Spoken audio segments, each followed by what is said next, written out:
In this chapter, we're going to be talking about scope.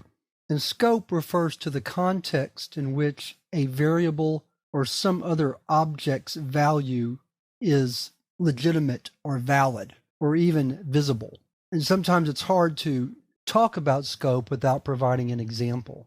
So in this lesson, we're going to look at the first example of scope, and that's global scope. What I'm going to do is I'm going to open a program called global.py. So again, we're talking about scope. And generally speaking, the two types of scope we talk about are global scope and local scope. Now, in general, it's a bad idea to have too many objects, variables, whatever, of global scope. And we'll have to save that discussion as to why it's not a good idea until later in the chapter. But for now, I just want to demonstrate what global scope means.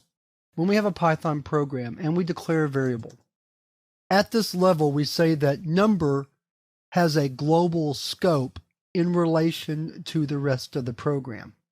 And what that means, it means that any other part of the program can access number's value. Well, what does that mean? Well, first of all, of course, we know that the program itself can access the value.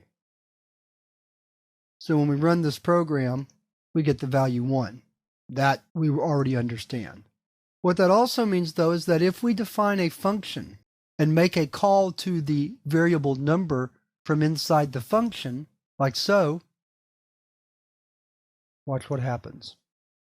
We still have access to it. That is a classic example of global scope.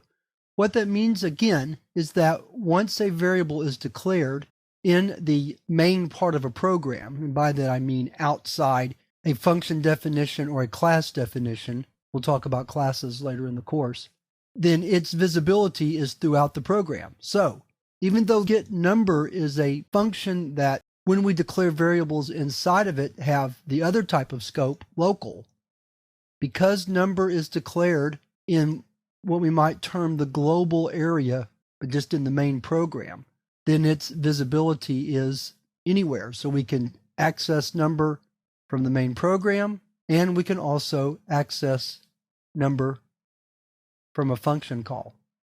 And when the function call is executed, Python simply looks for whatever version of number there is, and it's here defined in the global scope or in the global context, so it accesses that value. So that's what global scope means.